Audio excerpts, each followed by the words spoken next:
Esta semana no podcast Marketing para Idiotas vamos desvendar o segredo do flyer. Compre o seu carro com um convidado muito especial, o André Novaes de Paula, que nos vai falar sobre marketing direto, tradicional e digital.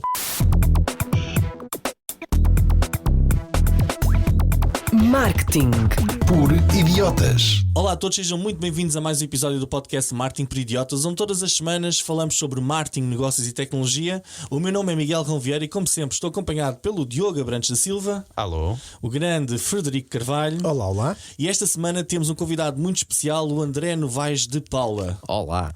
Ok, quem não sabe, o André vai ser apresentado agora pelo nosso querido colega Frederico Carvalho. Ora bem, sejam muito bem-vindos, querido amigo André.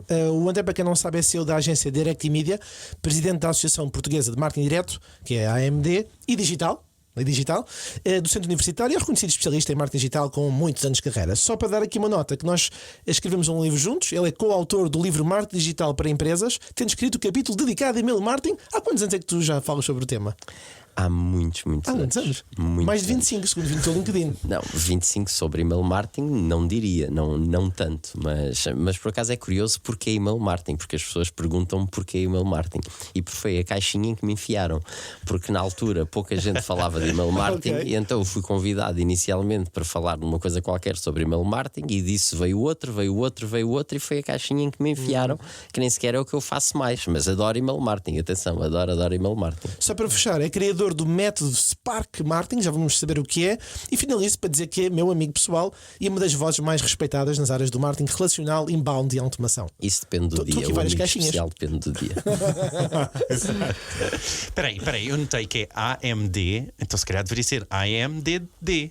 E muitas outras letras, mas é de onde vem. É a Associação de Marketing Direto.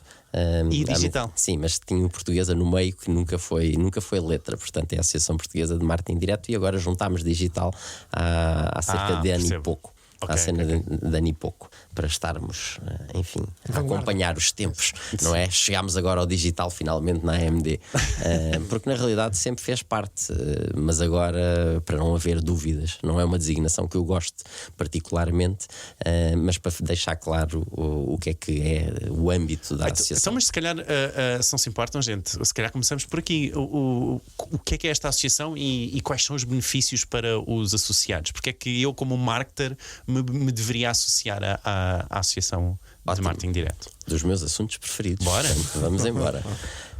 A AMD foi fundada em 1987, portanto é bastante recente, e é uma associação que nasceu por causa do próprio mercado das empresas que existiam na altura de mail order, portanto de venda à distância. Venda à distância por catálogo, por correio, não é? Por direct mail. E havia grandes empresas, quer dizer, que continuam a existir hoje em dia. A atividade Redoute, não é a não é? mesma. A Redoute, aliás, membro fundador, tal como também as seleções do Reader's Digest. Olha, também a minha mãe faz Círculo de coleção Leitores, das seleções. Ediclub, sim, exatamente. Pronto, todos esses, não é? Grandes players do mercado. A Direct Media também é um dos membros iniciais, a agência, que nós no lado da agência, os outros no lado de cliente, e a AMD nasceu exatamente por causa disso, porque havia necessidade de representar essas grandes empresas. De ressalvar desde já que a AMD foi assim que foi fundada e que continua até hoje, vamos ver para o futuro, é uma associação empresarial, portanto os associados são somente empresas, pelo menos até o dia de hoje. A proteção de dados é obviamente um dos nossos pontos fulcrais, não é? Dos nossos focos, porque claro, tratamos com dados, não é? Quem faz esta atividade, e hoje em dia em digital é muito difícil fugir disso, não é? Alguém que, mesmo que não tenha uma base de dados, está a lidar com dados a tempo inteiro. Diz-me uma coisa, no início da associação, nós agora ouvimos falar muito do RGPD, a proteção de dados e tal, mas sinceramente no marketing isto parece uma conversa mais ou menos recente. Recente, 6 anos, 7 2018, anos. sim. A RGPD foi 2018. Naquela altura já se ouvia falar sobre. Já era uma preocupação a proteção dos dados. Sempre foi uma preocupação. Sempre foi uma preocupação. Porquê? Porque nós não podemos estragar exatamente a base. E a base é os dados, e os dados são das pessoas. Sim, portanto, mas isso era uma era... não se podia estar a abusar, não é? Nem tratar mal as pessoas. Portanto, e as bases de dados era a base do negócio. Era literalmente a base do negócio. A qualidade das bases de dados. E, primeiro, em termos de privacidade, obviamente, obviamente havia informações que se podiam guardar que poderiam ser eventualmente sensíveis. As empresas sempre tiveram muito cuidado com isso, porque viviam da sua própria reputação, não é? E mesmo não havendo estes meios como nós temos agora, que qualquer coisa pega fogo num instante, mas a reputação sempre foi muito importante. E para as empresas, manter a qualidade dos seus dados e o cuidado com os seus clientes sempre foi um ponto vital. Já para não dizer que a proteção de dados em Portugal sempre foi um assunto que foi, em termos de legislação, sempre foi muito, muito cuidado. Inclusivamente nós temos um artigo na nossa Constituição já que olha para esta questão da privacidade. Portanto, é importante que não é normal haver. Portanto, já é no nosso documento base. Mas não é por isso que existe a associação, não é? Para isso não é existe a CNDP. CNPD, não é? sim. Sim, mas CNDP. naquela altura nós vivíamos no mundo da lista telefónica com nomes de pessoas, moradas e números de telefone. É Depois verdade. lembra-se daquelas era Telepac, Não, que era com os e-mails. E podias a lista telefonar de para o e-mails. 118 a pedir informações sobre Sobre o número. sobre números de E telefone. acho que ainda se pode, sinceramente. Ainda se pode. Públicos, É, sim, acho sim, públicos, públicos, sim. tudo o que é público pode-se. Aliás, nós próprios pomos muita coisa pública, não é? Quer dizer, no LinkedIn nós não temos os nossos contactos, e-mails e outras coisas, quer dizer, e o que nós partilhamos, não é? É muita coisa, mas sempre houve esta grande preocupação sobre a proteção de dados, mesmo desde o início, porque as bases de dados eram um ativo muito, muito importante e obviamente não se podia estar a tentar estragar. Aliás, a associação, a DMA, que era na altura a Associação Americana de Marketing Direto, tem mais de 100 anos. Tem bastante mais de 100 anos. Portanto, isto não é uma coisa que nasceu agora. Claro. Quer dizer que há mais de 100 anos já havia pelo menos 2 empresas que operavam sobre esta área e que se juntaram para fazer uma associação. E os dados sempre foi algo extremamente importante. Por isso, a proteção de dados para a associação é vital e toda a legislação, não é? Que nós abrimos o leque, claro, com tudo o que é e-commerce e as outras boas práticas, tudo o que é de influenciadores, enfim, tudo o resto que rege aqui a nossa atividade de marketing é muito importante para nós.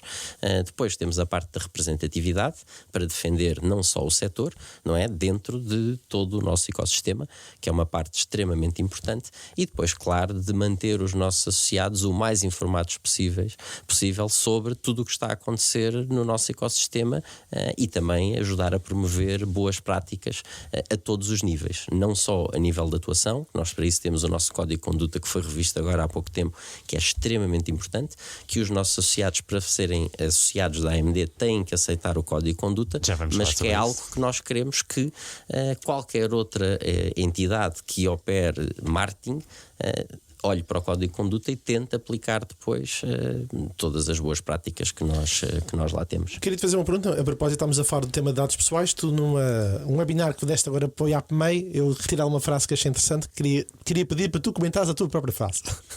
Que é, embora. tu disseste, pedir dados pessoais é uma troca de valor e muitas marcas esquecem-se do que estão a pedir, de que estão a pedir, mas não estão a dar.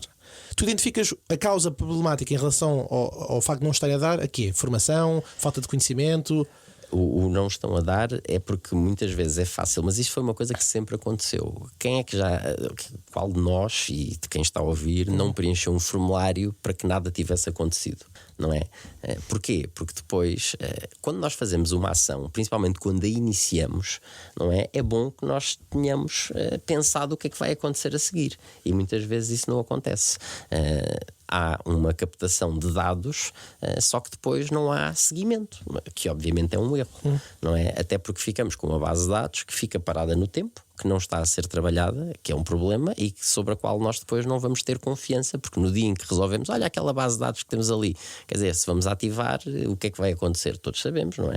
Muitos e-mails já não são, muitos opt-outs, que não vai ser nada bom para a nossa reputação em termos de e-mail marketing, e outros problemas que daí vêm, já para não dizer o custo da oportunidade enorme de termos uma base de dados que foi captada e que depois não foi minimamente utilizada. Mas não era melhor usar pouco, mas bem? Ou seja, comunicar apenas só quando há algo de valor para comunicar? Mas estamos a fazer angariação, à partida já deveríamos estar a pensar como é que a vamos utilizar. E alguma coisa, pelo menos umas boas-vindas, não é? Quanto mais não seja para manter a pessoa in the loop e manter a pessoa ativa, interessada, não é? Manter a ideia de que nós existimos on top of mind e, mais do que tudo, criar valor. Nós temos que pensar e sempre tudo o que nós fazemos, tudo o que nós queremos é criar valor para o lado de lá. Se nós não estivermos a criar valor, como é que queremos que eles criem valor para nós? Exato, o que eu percebi da frase não era bem na ótica da empresa, mas era mais na ótica do cliente. Ou seja, o cliente só nos vai dar os dados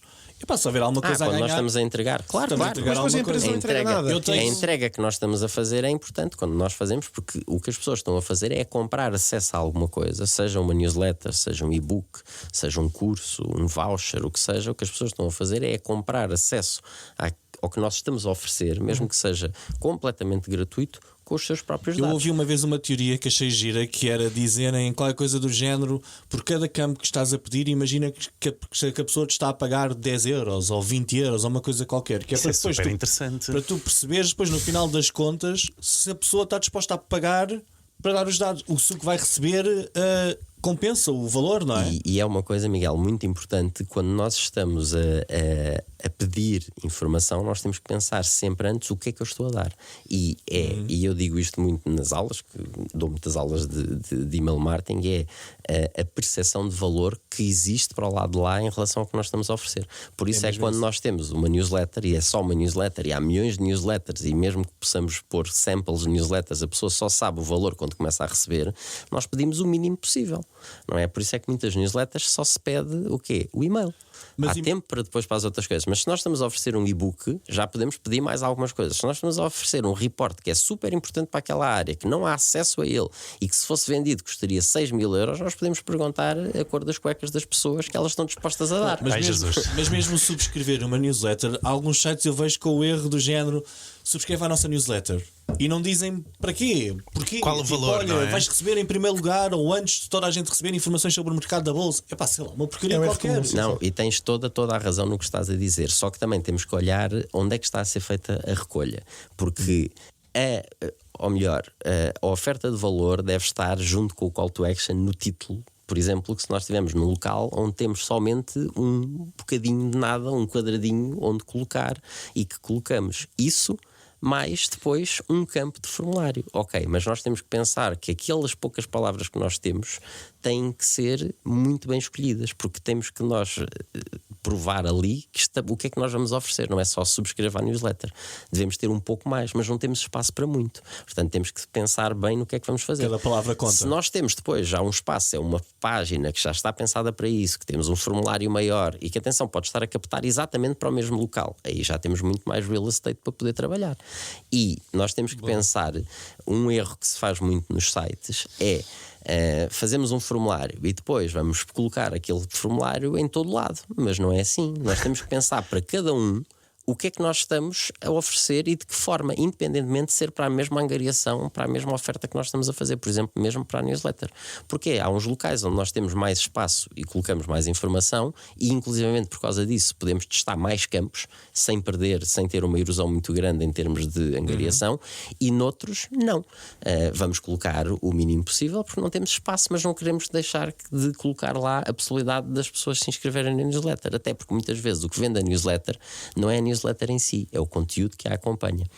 Não é o campo em si de pedido, não é? É o conteúdo, porque, por exemplo, se é num blog, nós podemos ter até um formulário que está nos widgets do lado direito, em que aí sim diz o mínimo possível e tem só um campo, mas depois, a meio do artigo, podemos ter já um banner maior e que aí pode pedir mais informação. O facto daquele conteúdo ali existir e ter qualidade é o que está na realidade a vender a nossa newsletter, porque a pessoa vai pensar: se este conteúdo é bom, isto provavelmente na newsletter vai se refletir também positivamente. Claro. Olha, não sei se já perceberam, mas houve aqui já várias dicas, gente. Eu acho que quem sim, está a ouvir. temos de as aproveitar. Tu disseste uma coisa bem que eu acho que as pessoas ainda não perceberam: vender a newsletter, apesar daquilo ser à borla, não é à borla porque a pessoa deixou um e-mail. Tu achas que nós cá em Portugal ainda não sabemos vender muito bem estas borlas que estamos a oferecer?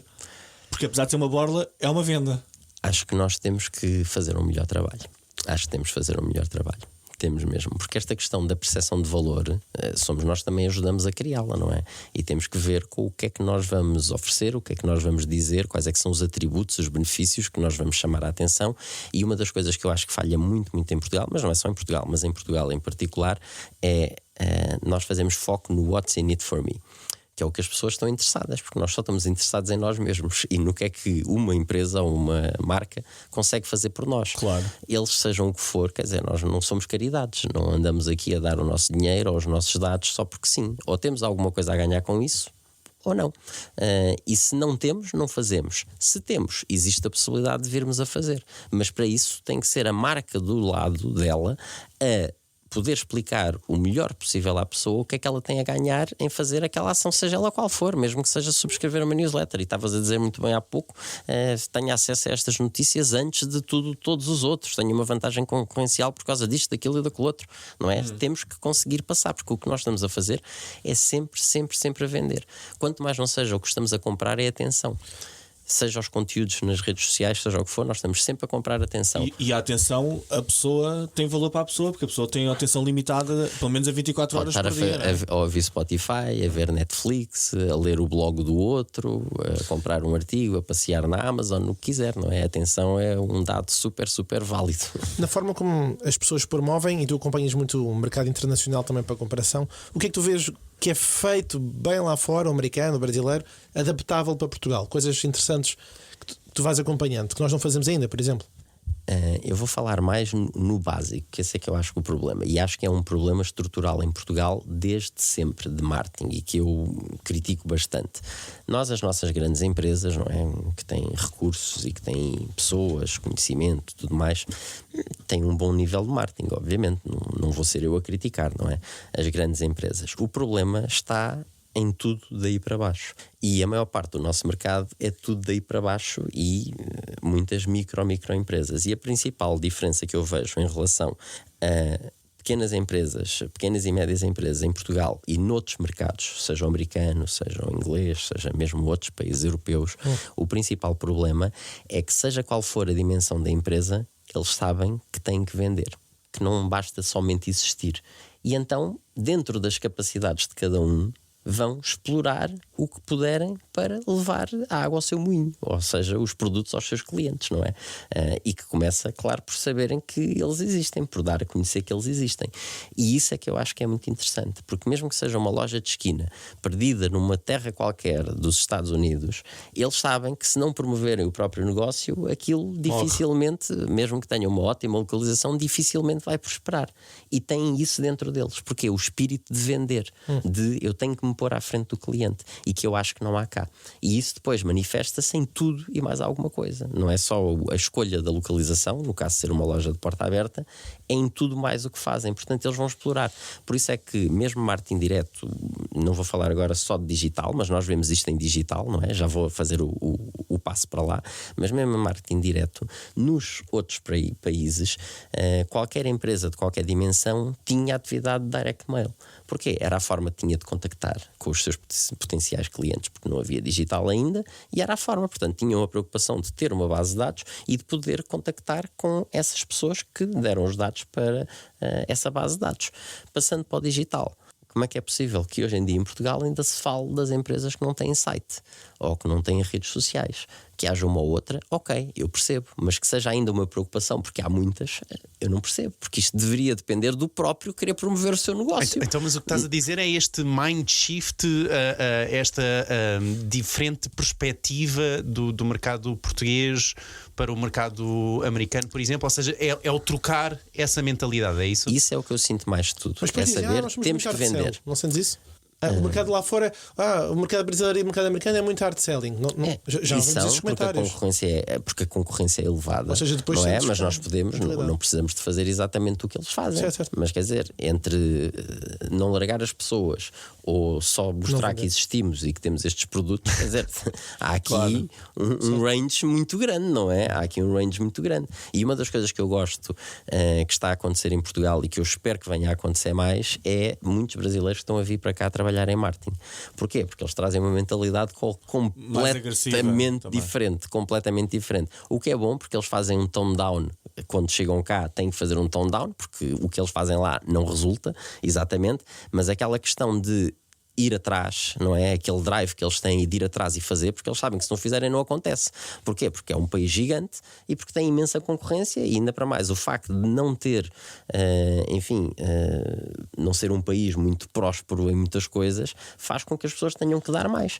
Tu que estás no mercado da educação também e que conheces um pouco o Brasil, porque já foste a palestras lá, a falar inclusivamente e outras coisas, tu sabes o drive que cada um tem profissional em termos de aprender e querer fazer, e para quê? Para poder fazer melhor e poder prosperar, não é? Os próprios. Isso depois manifesta-se a todos os níveis. É completamente, não é que as pessoas cá não procurem educação e não queiram aprender para poder aplicar nos seus negócios, nos seus projetos. Claro que sim, mas a sede lá é diferente. É completamente diferente. Sim. A sede é diferente e a quantidade de pessoas que têm negócios paralelos à sua atividade principal, que vai ver, trabalham para um, mas depois têm outros gigs, outras coisas, porque querem ganhar ali diretamente, e se funcionar é para trocar, é um rácio muito maior. Bom, tu moraste no Brasil, não foi? Sim, mas foi dos 3 aos 9. Vou dizer que aí a minha atividade de marketing profissional. Já não estavas com drive nessa altura? Não, estava super drive. Nós basta irmos ao Brasil de férias e percebemos que há uma diferença na atitude em tudo. Diz-me uma coisa: tu achas que cá em Portugal, se calhar, somos um bocadinho mais conservadores porque confundimos um bocadinho a ideia de marketing direto com vendas diretas? Porque o que eu senti com alguns clientes é que fizemos ações de marketing direto, tanto seja online como offline, é que toda a gente acha que o resultado é imediato, que a venda acontece logo no primeiro momento, e neste tipo de estratégias às vezes demora mais tempo, ou não? A acontecer o resultado final. Sim, demora mais tempo, mas quando nós fazemos alguma coisa que é direto, não é? Género, um mailing que fazemos para vender, nós queremos, pode estar num fluxo, obviamente, mas aí é para dar dentro daquele fluxo, ou então dar resposta ali. O erro é achar que temos uma base de dados que acabamos de angariar, nunca trabalhamos aquelas pessoas e depois, porque mandamos um mailing, de repente aquilo funciona, não é? É a mesma coisa com email marketing, que é um erro que eu vejo colossal que as marcas fazem. Muitas vezes angariam uma base de dados ou têm uma base de dados dormente, resolvem vamos fazer e fazem uma coisa de uma campanha com um e-mail e ficam tristes porque não funciona. Pois. Obviamente que não funciona, não é? Quer dizer, nós não vamos pensar numa campanha com um e-mail, vamos pensar um fluxo, e se pudermos envolver as pessoas com outros meios, não é? Com remarketing, com telemarketing, com enfim, outras coisas que podemos fazer, estar a fazer mesmo publicações, tudo sobre aquela área, e depois, em vez de pensar one shot para vender, ser alguma coisa que envolve, até podemos ter o primeiro para vender, mas depois ter os outros que ajudam a envolver, e que podem ter ali pequenos ganhos de possível venda, mas que estamos a acrescentar valor, e não fazer um e-mail, mas contar uma história em 7 e-mails. Se tu tivesses, desculpa, Fred, não. se tu tivesses a dar um conselho aos nossos ouvintes, tu dirias o quê? Antes de começarmos uma campanha sequer de recolha de dados, pensámos, ok, vamos recolher dados e pensar já no futuro, tipo, a quanto tempo? Completamente. Vou dar um exemplo. Vamos a um evento, temos um evento, a nossa empresa investe numa feira, pagar o espaço, pagar o stand, essas coisas todas. Recolha de dados, sim, vamos recolher, seja os cartões de visita, fazemos um pequeno concurso com sorteio ilegal, mas enfim, o que quisermos, essas coisas todas. Temos que chamar passatempo, tem que ser um passatempo, não pode ser um concurso. Não pode haver um sorteio, vai escolher uma frase ou a melhor fotografia no stand, uma coisa assim. Fazemos isso tudo e depois chegamos ao dia a seguir à feira, temos uma data de base, temos uma base de dados desconstruída, não é? Porque não está estruturada, vai ver, quer dizer, se fizermos com recolha com iPads e não sei o que, pode estar mais estruturada, se não se for cartões de visita nem sequer estruturada está, e ninguém sabe o que é que vai fazer com aquilo. No dia em que nós decidimos ir à feira, é o dia em que nós decidimos o que é que vamos fazer com os contactos que arranjamos na feira. Para rentabilizar aquilo. Não, tem que estar tudo pensado. Não pode ser nada depois, o que é que vamos fazer com isto agora? Não, no dia a seguir continua, o esforço continua, portanto tudo está pensado nesse sentido, é só ir ativando depois as ações à medida que nós estamos a fazer. E a mesma coisa com recolha. Claro que nós temos recolhas que estamos a fazer, porque sabemos que há potencial para ações que não estão sequer imaginadas daí a anos. Mas quer dizer, quando estamos a fazer aquela recolha, mesmo que não seja nada para vender naquele momento, pelo menos um fluxo de boas-vindas nós temos que imaginar, não é? Porque mandar também só um e-mail e acabar, não, vamos acrescentar valor. O que é que nós queremos ser, e por isso é que eu gosto muito de marketing de conteúdos, e o Spark, que já se falou aqui, é baseado em marketing de conteúdos. Não se falou-se offline, mas já vamos falar sobre isso. O Fred acho que disse na apresentação do coisa, sim. Mas o Spark é baseado em conteúdos e inbound marketing, porque conteúdos são importantíssimos nisto tudo. É o que dão o contexto, é onde nós podemos provar provar que nós somos os especialistas naquela área para a qual temos produtos e serviços, que é o que nós queremos ser conhecidos. É sermos nós os especialistas, reconhecidos no mercado por cada pessoa e pela ideia geral do mercado, que nós somos aquela referência para aquele tema para o qual nós depois, por acaso, por coincidência das coincidências, temos produtos e serviços. Nós não temos de estar a vender sempre. Quando nós falamos nos nossos temas, nós estamos a vender sem querer. Quer dizer, querendo, mas sem ser de propósito, claro. Não é? Porque estamos sempre a enfiar o nosso produto à frente das pessoas. Queria só fazer aqui um breve contexto, mas acompanhando o tema do offline, nós temos muito conteúdo publicado sobre inteligência artificial, sobre inbound marketing, e nós vamos explorar isso dentro de momentos, mas já és o primeiro convidado que tem uma experiência com o offline. Nós não tivemos em outdoors e tu és a primeira pessoa que tem experiência física de mailing. A tua empresa tem uma experiência com papel, com envio de cartas, tipicamente trabalhas. Os seus clientes são grandes empresas, não é fazer aqui um disclosure, é só abrir o site, mas esse é o ponto, que é, hoje fala-se tanto digital, inovação e ferramenta, e está tudo a pensar para o lado direito, e tu vendes, assim, dito de uma forma metafórica, o lado esquerdo. E se calhar acontece quer nas aulas, quer com empresas, a quem estás a fazer prospecção, a ideia, então, mas o offline não funciona, mas a carta não funciona. Tu deste um bom exemplo, há bocadinho que foi, pensaste em e-mail marketing. Ok, e-mail marketing pensamos em 7 passos, mas cá no mailing não vais... E agora corrijo, não sei, porque não conheço tão bem essa área, enviar 7 cartas para dentro do fluxo. No fundo, o que eu estou à procura é porque é que as pessoas devem ser convencidas que a carta ou o mailing, ou seja qual for o formato, é um diferencial extremamente válido no momento em que muita gente está a pensar só o digital. Porque é diferenciador. Hoje em dia a resposta é porque é diferenciador. As pessoas não estão habituadas a receber. Logo por aí é diferente.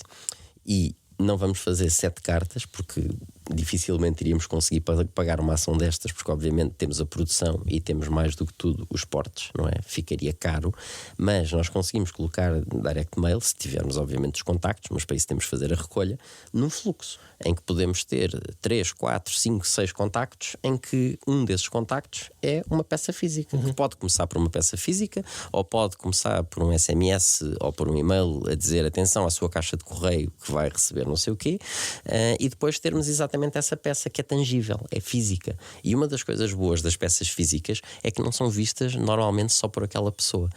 Temos aqui, quando a pessoa recebe uma peça, temos 2 hipóteses. Ou vai para o lixo e ninguém vê, viu aquela pessoa, ou então, se é guardada, vai para a mesa da entrada, e isto está tudo estudado, e fica lá, outras pessoas podem ver, ou então, se for uma coisa realmente muito interessante, vai para a mesa de centro, à frente da televisão, onde as pessoas podem ter e outros podem ver. Na minha casa vai para a porta do frigorífico, e por acaso costumo ir para... Não, mas estou a falar sério, eu recebo muito de canalizadores e tal, e recebi uma vez de um desentupimento de fossa. Epá, e curiosamente, passado uma semana e tal, a nossa fossa entupiu. Tive de mandar vir os gajos, paguei 500 euros. Mas isso é ele. É ele que vai lá. É o fluxo, faz parte do fluxo dele. Sim, mas ele lá entupir, faz lá. Por acaso, olha a coincidência. E até recebi o SMS menos antes da fossa entupida. Faça uma avaliação à sua fossa, eu não quis. Caso a sua fossa venha a entupir nos próximos 5 minutos. Sim, mas eu fiz isto porque eu, quando fiz aquela brincadeira no início do compro o seu carro e tal, eu vejo que há muita publicidade direct marketing, pode-se considerar direct marketing, não é? Aí é que correio, aposta... nós entramos, é só para fazer diferenciar aqui uma há 2 coisa. tipos, mas exatamente. Há correio endereçado e não endereçado. Não é? O não endereçado é que nós não temos os contactos das pessoas, vamos distribuir nas caixas de correio ou nos carros, nesse caso. E que podes pedir ao CTT, por exemplo, não é? Sim, Naquela área. E há outros players, sim, nós podemos, hipótese, enfim, conhecendo as regiões, que depois quem faz, as empresas que fazem isso conhecem as zonas, nós podemos, por perfil sociodemográfico, idades, enfim, por muitas informações, podemos definir onde é que nós queremos tipos de empresas, se forem empresas, podemos definir ali muitas coisas. Mas depois, dentro daquela área, daquele código postal é distribuído, a não ser naquelas pessoas que têm o autocolante a dizer publicidade não aqui obrigado, tirando isso, distribuição em todo lado. Nós tivemos cá alguns depois temos episódios... o endereçado, em que aí o endereçado é direto para aquela pessoa. Tivemos cá alguns episódios atrás a criadora da dica da semana, que fazia A Madalena? Sim, fazia uma grande distribuição. A Madalena, que chegou, curiosamente, ela disse que era a maior publicação em Portugal, era semanal, e chegou, sabem porque é que chegou a 3 milhões uma vez? Então, porque eu disse, Madalena, eu estive a ver a vossa tiragem e é 2.800.000 ou 900 e não sei o que. Pá, por amor de Deus, chega aos 3 milhões. É para se poder dizer 3 milhões. 3 milhões, não é? Claro. Sim. muito bom. E era um bom Vou ter que canal telefonar à também. Madalena a perguntar se posso dizer isto aqui. Agora está dito. E tu achas que neste momento, a nível de marketing direto endereçado e não endereçado, como é que estas forças estão a funcionar nas empresas? Funciona. Que funciona. Que todas as empresas estão despertas para isto? Não, definitivamente. O não endereçado, aquelas que nós sabemos, das pizzas, supermercados, esse tipo de coisas, pequenos negócios locais, esses usam. Quer dizer, e vamos dizer que qualquer uma das marcas das pizzas, não vou estar a dizer aqui nenhuma em particular, mas qualquer uma delas já deve ter feito contas para perceber se aquilo funciona ou não funciona, não é? Se o que eles gastam com a produção, o design, a produção e a distribuição compensa ou não compensa o pico de pizzas que eles têm em termos de pedidos, não é? Os pequenos negócios locais, ainda dou de barato, que talvez possam não fazer contas. Esses fazem contas de certeza. Os supermercados nem se fala, obviamente, portanto eles sabem. Em relação ao correio endereçado, realmente foi uma coisa que se perdeu muito, foi pena, e hoje em dia temos um problema que é, mesmo que queiram fazer, muitos não têm moradas. Portanto, foi uma parte que deixaram de recolher nas bases de dados, mas que funciona super bem. Vamos voltar a fazer como nós fazíamos na Direct Media, que nós fazemos a produção e fazemos a envelopagem, que na Direct Media nós chegámos a fazer mailings de 1.200.000 para Portugal. Endereçados. Vamos voltar assim para as seleções do Reader's Digest. Vamos voltar a fazer isso alguma vez na vida? Não, nunca mais. Mas há mais do que espaço para podermos fazer para certos clientes, certas ações, e quem diz certos clientes é porque há clientes que valem mais do que outros, não é? Nós temos uma base de clientes, podemos ter 10.000 clientes, 20.000 clientes, obviamente temos aqueles que são os nossos VIP, aqueles que gastam muito mais connosco, podemos fazer um postal de aniversário, outro tipo de coisas, porque o nível que nós vemos hoje em dia de personalização, conseguimos fazer, por exemplo, em email marketing, que podemos fazer algo que é completamente variável, não é? Utilizando conteúdos dinâmicos ou dados variáveis, como nós chamamos, naquele e-mail, nós fazemos em papel há 20 anos, com imagem a cores. Portanto, qualquer um de nós pode receber um mailing que é completamente diferente, não só nos trata pelo nome. E tu tens o hábito de enviar no Natal. Sim, eu mando sempre no Natal e as pessoas publicam e tudo. Sim, é engraçado. Vivemos numa era onde se calhar já não estamos tão habituados a receber coisas diretas no correio. A não ser contas. Quando recebemos é uma coisa especial até, não é? Sim, é diferenciador e é tangível. É uma coisa que a pessoa tem na mão e que tira uma fotografia e pode ter e mostra a outros. E eu vou ao escritório ou à casa de amigos e eles têm aquilo colado e guardado. E quando era mailings também, quando nós fazíamos e fazemos de vez em quando para clientes, e as pessoas guardam porque é diferenciador, é engraçado. E estavas a falar de muitas vezes não se recolher a morada, mas não nos esqueçamos que todas as lojas de e-commerce têm a nossa morada, não é? A física, portanto dá para enviar para aí muitas vezes, não é? Essas dá. Sim, isso dá para aproveitar. Eu posso fazer aqui uma questão que é. Eu realmente tenho isto. E o Fred, aqui o teu amigo Fred, deu-nos aqui uma das frases que também disseste neste webinar da IAPMEI, onde dizes o seguinte, e vou citar segundo está aqui escrito também. Vocês foram mesmo fazer uma investigação a fundo.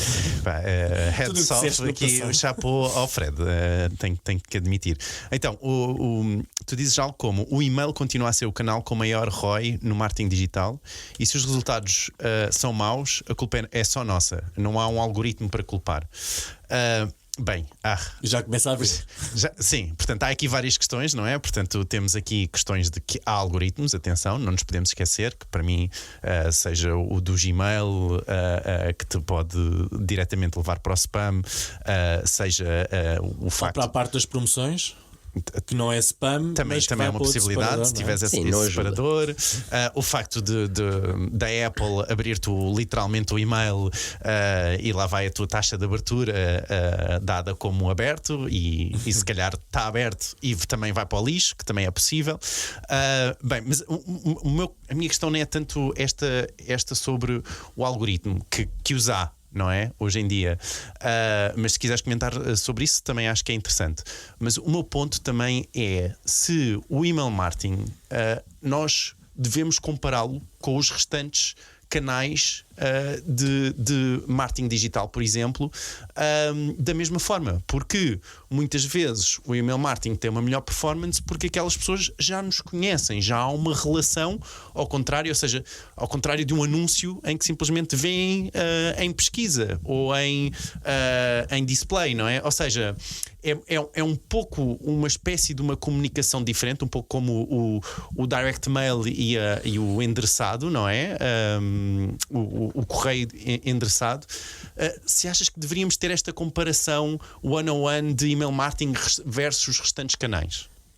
Sim, porque não? Eu percebo que podemos estar um bocadinho a comparar apples and oranges, mas no fundo estamos a comparar só os diversos meios, porque ninguém se importa de trazer o email marketing à baila quando é para fazer valer os seus. Portanto, acho que é mais do que justo poder fazer o contrário também no que mais conta, que é o ROI. É verdade que as pessoas podem já conhecer, mas no início também podem não conhecer, não é? Pode não ter relação absolutamente nenhuma com uma marca e entrar numa newsletter e depois, a partir da newsletter, começar a tal descoberta. E para além disso, eu sei que quando falamos de ROI estamos a falar obrigatoriamente de vendas, mas o e-mail faz mais do que só vender diretamente. O e-mail envolve de uma maneira completamente diferente do que consegue envolver as outras formas de comunicação que nós temos hoje em dia, os outros meios. Porquê? Porque as pessoas estão a receber diretamente na sua caixa de correio. E atenção, levando à questão que disseste do algoritmo, tens toda a razão. Hoje em dia há imensos bloqueios mesmo para o e-mail, mas mesmo assim o nosso alcance continua a ser muito melhor e mais direto do que é o algoritmo de qualquer rede social que nós temos hoje em dia. Vejam, por exemplo, o LinkedIn, que andávamos todos radiantes até há 9 meses atrás. Isto é um alcance ótimo. E o LinkedIn, não, quando eles mudaram as coisas há 2 anos, para aí, toda a gente doido, tudo a apostar no LinkedIn, o alcance altíssimo, e eu só pensei, vamos ver até quando. Pronto, agora toda a gente a publicar, isto não chega a ninguém vê isto, os mesmos conteúdos, o que é que aconteceu? De repente deixaram de funcionar. Também houve uma explosão de conteúdo. Claro, aquilo como funcionava, toda a gente pôs lá e eles fizeram o mesmo que fazem os outros. É chegar à conclusão, não podemos mostrar tudo a toda a gente, porque senão isto é incomportável, não é? E começaram a fazer o algoritmo a escolher o que é que cada um vê. No e-mail nós continuamos a ter a vantagem, com tudo o que tu disseste, estás certíssimo, de continuar a fazer chegar à caixa de correio das pessoas. E a Apple, sim, é um problema. É um problema, mas quer dizer, eu nunca vou ver como um problema uma coisa que defenda as pessoas. Claro. Mesmo que prejudique o negócio. E prejudique, é verdade, mas defende as pessoas. É um bom ponto. Deixa-me, já agora questiono exatamente neste sentido de relação, e tenho esta questão e nunca a explorei. Portanto, se não se importarem, vamos explorar aqui. Que é, eu não sei se vocês estão habituados, mas naquelas lojas de e-commerce em que vocês subscrevem a newsletter à troca de 10%, 5% de desconto, não é? E daí a subscrição. Questão, as pessoas, se eu oferecesse o desconto só por oferecer, as pessoas compravam na mesma, não é? Portanto, elas na verdade estão lá, elas vão subscrever a newsletter só à troca do desconto. Qual é o valor nesta pessoa que só vai ali atrás do desconto? Mas o bem engraçado disso que estás a dizer, e esse exemplo que estás a dar é ótimo, e já podemos ver os passatempos, Fred, já te passam. Esse é ótimo que estás a dizer, porquê? Porque 90% desse tipo de angariação não é angariação, é tirar barreiras à compra. 90% é os 10%, que é para fazer com que as pessoas comprem. E porque quem é que usa isso normalmente? Marcas menos conhecidas. Porque marcas mais conhecidas não precisam de ir por aí, porque não vão estar a investir, porque é um custo para eles, não é? Essa promoção vai ser sempre um custo. Claro. Normalmente não fazem. Quando querem angariam de uma forma diferente. Aí sim pode ser mais pensado para a angariação. Senão, o objetivo principal é levar a pessoa à compra, porque um site de e-commerce, os primeiros 10 objetivos é vender. É o que eles querem fazer. Depois, já agora o nice to have é, olha, ficamos com o teu e-mail para poder fazer qualquer coisa. Por isso é que quando nós vamos a um site de e-commerce, de vez em quando, e depende da marca obviamente, mas muitas vezes, onde é que aparece a angariação do e-mail? Ou aparece no fundo de tudo, se não tem um scroll infinito, no fundo de tudo, ou no rodapé ou no processo de compra. Exceção à regra, quando temos esses pop-ups, mas esses só pop-ups é para levar à compra, não são para fazer a angariação. A angariação é o nice to have. Depois, se nós realmente, e atenção, porquê? Porque as pessoas também juntam as coisas, e qual é uma das principais razões pelas quais as pessoas subscrevem as newsletters? É descontos e promoções. Mas é será que- das principais. Será E que- juntam uma coisa à outra e por isso é que também querem dar os dados. Será que essa tática não pode ser usada numa pessoa que, pá, neste momento está a ver a loja, gostou, mas não quer assumir ali nenhum compromisso grande, não quer comprar nada agora, mas já, pá, tem aqui 10% de desconto, está bem, pá, subscreva agora isto no instante, um compromisso baixo, mas só para manter o contacto. Porque eu às vezes subscrevo coisas só para garantir que vou ver aquilo outra vez. É um bocado parvo, mas faço isto. Não, eu acho brilhante. Sim, não. Obrigado. Não, mas às vezes acontece. Nunca tinha pensado nisso. Do quê? Em que sentido? Nisso, só porque a pessoa pode estar a ver uma vez, mas não ver depois. Sim, se eu começar a receber no e-mail, é garantido que vou continuar a ver. Portanto, depois, se quiser, cancelo. Mas sim, só para não me esquecer. Em vez de fazer um bookmark ou qualquer coisa, é uma boa maneira. Isso é o que os youtubers fazem do epá, metem o sininho para garantir que. Mete aí o sininho. Exato. Mas pronto, mas os descontos então funcionam na angariação para venda também. Funcionam. Uma coisa que eu faria, que atenção, nunca experimentei, porque não trabalho assim tanto e-commerce, que eu faria era dava um limite de utilização dos 10% de desconto, ou 15, ou 20, ou o que fosse. Mas geralmente é a primeira compra, não é? Não, mas eu daria um timeline. Tens até aqui.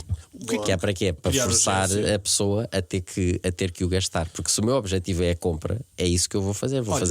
Quanto muito eu posso chegar à conclusão, não funciona. Pronto, e deixo de fazer isso e tiro o limite. O que é que tu ias comentar dos passatempos? Que agora há muito aqueles Hot Wheels e coisas do género. Os passatempos, sim, funcionam, mas é uma péssima forma de angariação. By the way, péssima forma de angariação. Porquê? Porque a pessoa está focada no potencial prémio e não quer saber quem nós somos. Exato, E por isso uma das coisas. interesse no produto. Não, e são bases de dados horríveis, porque dão pouquíssimos resultados.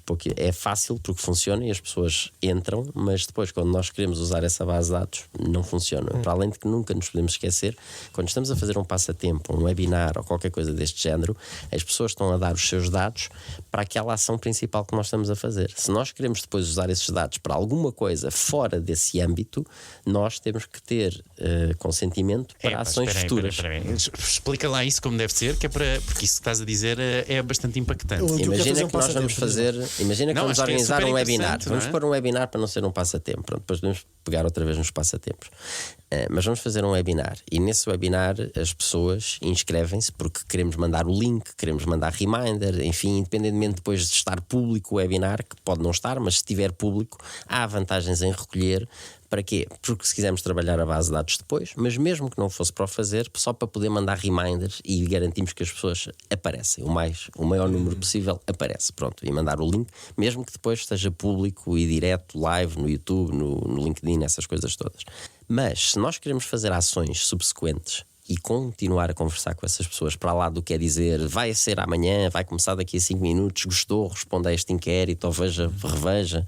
Se queremos fazer outras coisas, nós temos que pedir consentimento explícito para o que nós queremos fazer.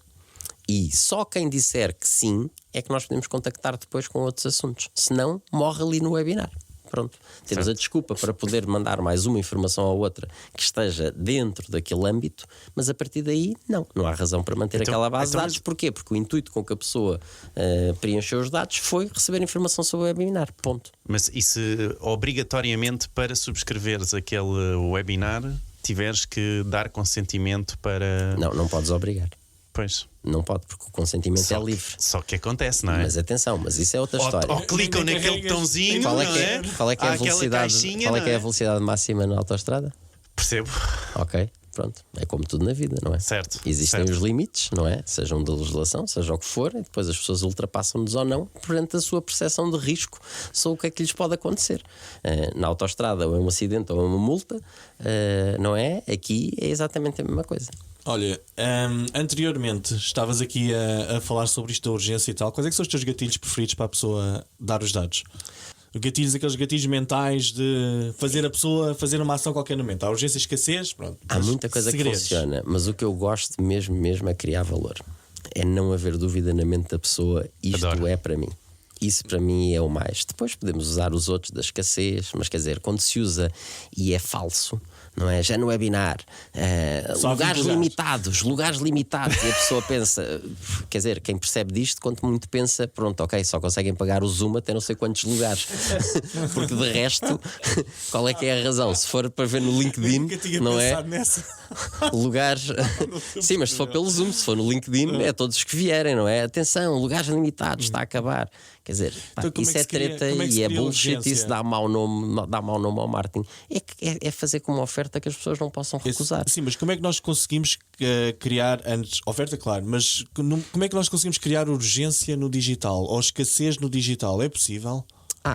É possível, porque quanto muito Então não é? podemos e podemos. Vou Por perguntar exemplo, ao nosso convidado. imagina, por exemplo, serigrafias, não é? Serigrafias têm um número de coisas. Nós dizemos, ok, temos 200, vamos fazer 200 impressões disto, serigrafia. Portanto, a pessoa ou compra daquelas 200 ou não tem. Podemos vir a fazer outras depois.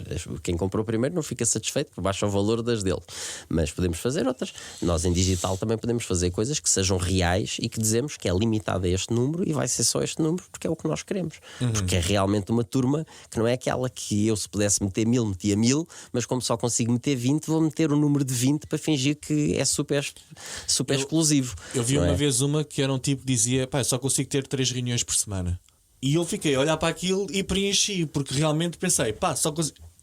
Ele só consegue ter 3 reuniões por Vai ver, semana. preparas muito, são muita coisa de Epá, preparação, sei, ou não mas tem tempo. Tem uma limitação qualquer de tempo. Mas pode ser, sim. Se for real e se nós se acreditarmos nisso, sim.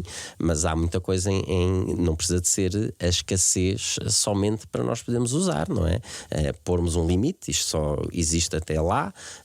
Pormos, como por exemplo se vê, mas isto sempre foi uma coisa que se fez já muito antes digital, não é? O early bird nos eventos, em que dizíamos até aqui, quem comprar primeiro, até esta data é este valor, a partir daqui aumenta. E há tipo Nós podemos 3 a fazer 4. isso. E muitos outros gatilhos mentais que podem existir, mas o que eu acho é que uma boa oferta e um bom copy, quer dizer, eles próprios são um gatilho logo só por si. Queria explorar aqui a parte final do podcast, ou seja, nós tivemos ali a explorar um bocadinho a tua experiência na associação, navegámos um bocadinho sobre a tua experiência daquilo que é hoje a tua atividade profissional e, by the way, para quem não sabe, para o André juntar estas duas coisas, ele tem uma particularidade no seu próprio metabolismo, é que dorme poucas horas. E, ou seja, em cima disto, dá aulas em várias universidades, coordenador de uma pós-graduação, o que me leva precisamente à pergunta que é o seguinte: como é que com esta informação toda tu ainda, ou o que é que tu identificaste no mercado para criar um método teu, uma sequência que é o tal Spark Marketing, que vais explicar um bocadinho agora, que não está ligada a nenhuma instituição na área universitária, é uma coisa tua, um projeto teu individual. O que é que levou não só a criar isso, o que é que ele tem de diferenciador? Bom, e depois se quiseres explicar como é que arranjas tempo para tudo. Eu realmente durmo pouco, o que até morrer não é cedo, vai ser uma vantagem concorrencial. Porque toda a gente me diz, vais morrer muito cedo por causa disso. Mas eu realmente durmo pouco e consigo aproveitar bem o meu tempo para estas atividades todas e mais. Sobre o método, o que é que aconteceu? Eu, enfim, trabalho nesta área há muitos anos e depois fui juntando as peças e um dia percebi que eu tinha aqui um fluxo que nunca me tinha apercebido que existia. Essa é que é a questão. E então nasceu o Spark, comecei a juntar as pontas. Eu sempre trabalhei muito esta questão de conteúdos, portanto, marketing de conteúdos sempre foi muito importante para mim, por causa da parte das bases de dados e do email marketing, do direct mail e tudo. Inbound sempre fez sentido para mim, portanto, uma parte muito grande de inbound é conteúdos, portanto já tinha aqui, e depois foi só juntar as peças, perceber como é que realmente com esta parte de estratégia de conteúdos mais o inbound, o que é que eu podia fazer que fosse diferente, e nasce o Spark. Aí nasce o Spark que tu acompanhaste, não é? Essa é a sustentabilidade, não é? Não. Exatamente. Olha, isso era incrível. Sustentabilidade. Não, era incrível. O papel é super sustentável, by the way. É engraçado, porque É super realmente a sustentável. pegada do e-mail está muito sobrevalorizado, ou seja, sobrevalorizado no sentido em Como que se não fossem servidores Exatamente.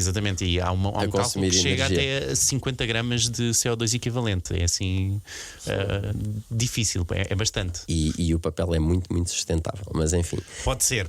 Mas força, André. Mas, sobre o Spark. Então, o que é a base do Spark? É baseado, como eu disse, em inbound marketing, com marketing de conteúdos, e o que eu fiz foi ligar as pontas todas para fazer do princípio ao fim. O que nós estamos a pensar é como é que conseguimos colocar inbound realmente na jornada do cliente e criar funis a produtos, diretamente a produtos, desde o princípio, desde o público até levá-lo depois ao fim à compra e depois à fidelização. Então, o que é que quer dizer? É um acrónimo, não é? Nós em marketing gostamos muito de acrónimos. Claro.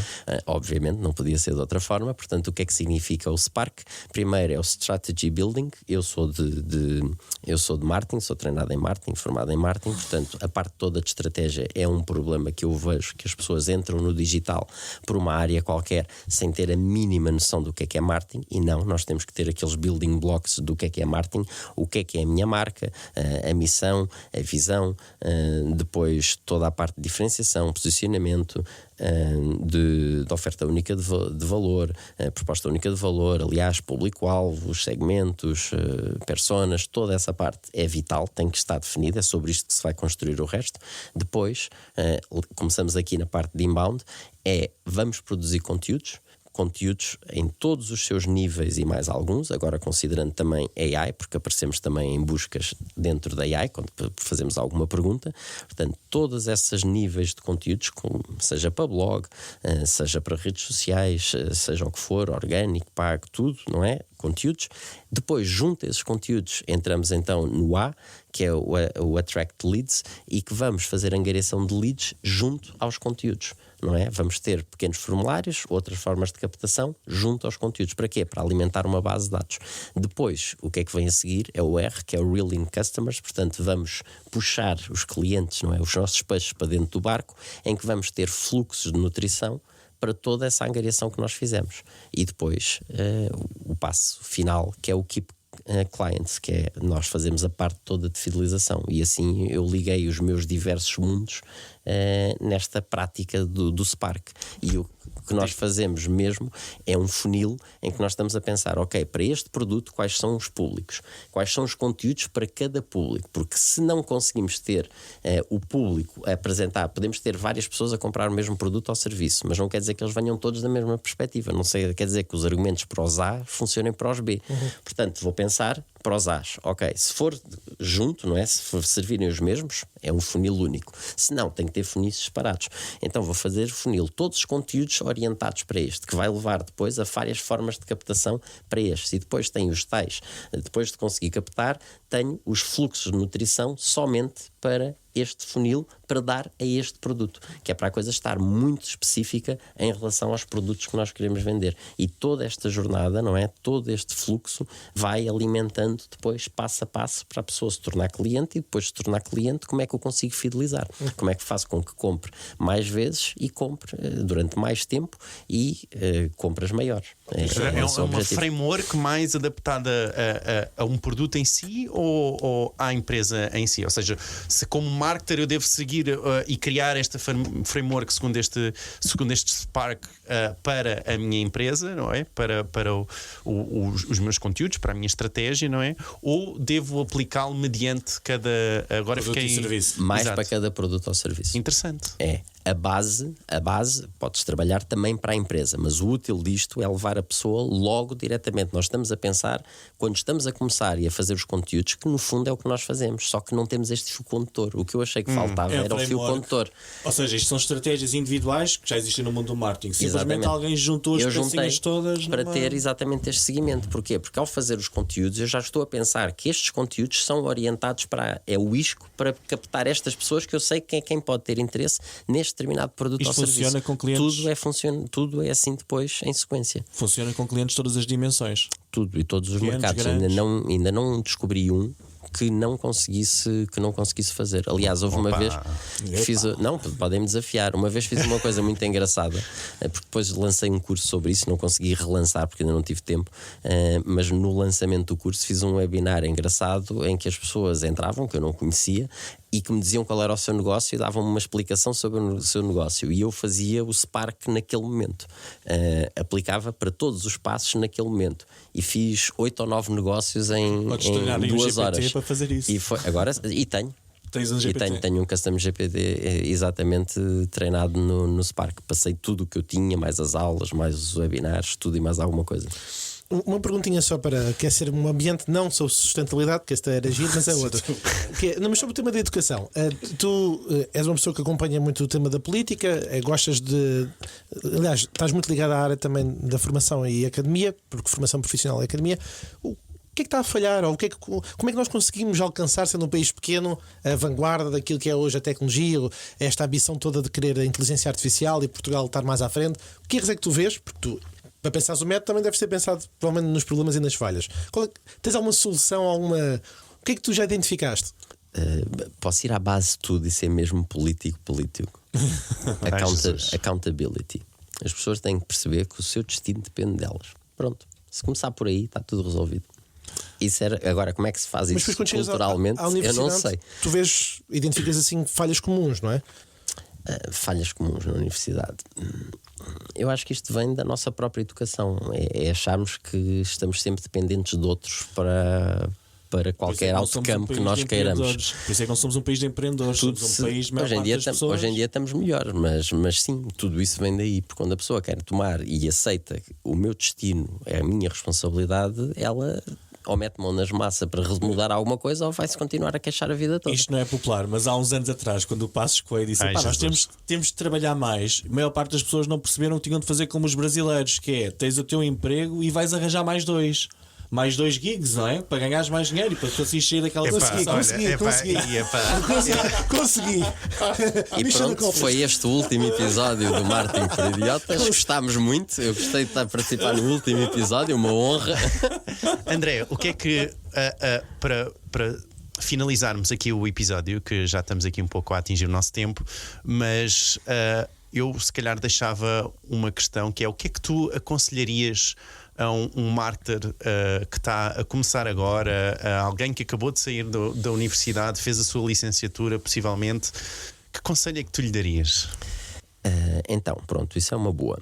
Se a pessoa vem de marketing e tirou marketing, pronto, trabalhar, começar a trabalhar o mais depressa possível, começar a publicar, ser curioso, aprender todos os dias, porque ao aprender todos os dias vai estar atrasado, porque mesmo a correr nós vamos ficar para trás. Ai, ansiedade.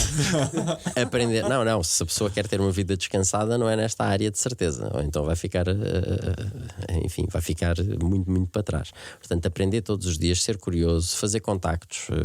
A maior parte das pessoas são mais do que abertas em poder ajudar, portanto começar a constituir o seu network, a publicar conteúdos, mesmo que não sejam próprios, por exemplo no LinkedIn, ter um bom LinkedIn, isso é um bom ponto de partida, já não é o que era há 2 anos atrás, mas continua a ser um bom ponto de partida, ter um bom LinkedIn, começar a fazer conexões, não pedir favores, mas dizer, estou a seguir ou gostaria de ter esta conexão porque gostei do seu conteúdo, gostei do seu livro, admiro, um dia quero estar nessa área, sei lá, qualquer coisa assim, e depois começar a publicar conteúdos, mesmo que não sejam próprios, seus, de outras coisas. A pessoa vai vendo vídeos, vai lendo, vai isto, aquilo, e a única coisa importante é a pessoa partilhar com um pensamento seu, porque tem que se acrescentar alguma coisa, não é meter lá o link e acabou. É dizer, isto é interessante por causa desta perspectiva ou daquela, ou retira isto, ou aprendi aquilo, ou não concordo, seja o que for, e começar a fazer, porque essa partilha de conteúdos é extremamente interessante, porque é como vamos sendo descobertos, porque nós vemos hoje em dia que um amigo gostou, uma conexão, não vou chamar amigo, gostou disto, e isso funciona muito bem no LinkedIn para irmos sendo descobertos. Para quem não é de marketing agora, que é o mais difícil, aprender marketing. Porque quem trabalha numa área, e atenção, sem desprimor para qualquer área, para a pessoa que seja técnico e que vem trabalhar uma área, ou porque desenvolve conteúdos, ou que vai para SEO, ou SEM, ou seja o que for, ou Analytics, sem desprimor. Mas se a pessoa o que quer é marketing, ou aprende marketing, ou não dá. Porque marketing é a base de tudo. Isso era excelente para terminar o programa, mas eu tenho só mais uma pergunta. Estás a falar muito de conteúdo. Tu vês a inteligência artificial e a capacidade de pessoas que naturalmente não tinham capacidade de produzir conteúdo, agora têm. Tu vês como uma ameaça aos bons produtores de conteúdo, ou seja, que agora estamos a ser inundados, então no LinkedIn, vês aqueles posts que uma espécie de uma lição moral sobre uma coisa qualquer e vês que aquilo foi completamente escrito por AI e tu és bombardeado. Eu pelo menos estou a ser bombardeado todos os dias com isso. E eu antes vi ao LinkedIn como um sítio onde eu gostava de ir todos os dias de manhã, deixa ver coisas interessantes e agora começo mais do mesmo, não é? Eu acho que é definitivamente uma ameaça e é um caminho. E claro, para quem constrói bons conteúdos e anda a fazer bons conteúdos, é uma ameaça por dois lados. Primeiro, porque fica diluído no meio desses todos. Depois, porque trouxe uma data de gente que antes não fazia conteúdos e estava no seu canto, porque não se queria esforçar, porque achava que não tinha capacidade, tempo, fosse o que fosse, agora a fazer concorrência, e esses conteúdos vão melhorar. Nós agora conseguimos achar que são AI e conseguir perceber, quer dizer, quem acha que isto não vai evoluir a um ponto de não se perceber a diferença, não se perceber nada. Outro dia, por acaso, fiz uma coisa engraçada no ChatGPT. Fui-lhe perguntar, por causa do apagão e tudo, ameaças que existiam em 3 níveis, riscos de catástrofes que podiam existir, e ele fez-me em 3 níveis, identificou 27 coisas. Sabem qual é que era o 26º? O 27º era o fim da humanidade como nós conhecemos. O 26º era AI, um AI qualquer ir rogue e acabar com a humanidade. Ele próprio. Portanto, eles têm noção, não é? Ele próprio tem noção.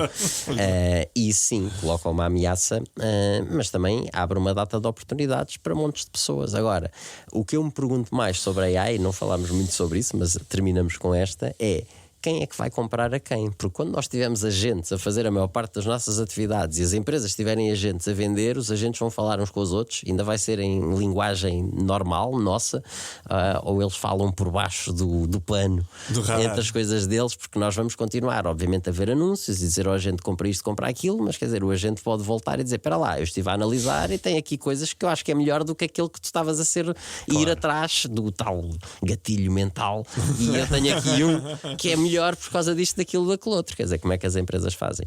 E isto é uma ameaça a todos os níveis para as empresas, e vamos ver como é que nós resolvemos isso, porque um AI vai tomar muitas decisões por nós, vai mesmo tomar muitas decisões. Boa, André, então peço só para deixares onde é que um link, um site onde as pessoas podem ouvir falar mais sobre o Spark, por exemplo, se quiserem saber mais sobre a framework, ou mais sobre ti. Muito obrigado, primeiro que tudo, agradecer o convite para estar aqui. Já me posso considerar um idiota ou não? Porque essa era a minha maior preocupação. Agora já tenho o certificado de idiota. Então pronto, fico mais descansado. Muito obrigado, adorei estar aqui com vocês. Muitos parabéns pelo vosso podcast, é um sucesso, e principalmente obrigado pelo que vocês fazem pelo mercado, que todas as ajudas são poucas, porque é educando e melhorando todos que a vida pode melhorar, porque eu acredito que o marketing serve a sociedade acima de tudo.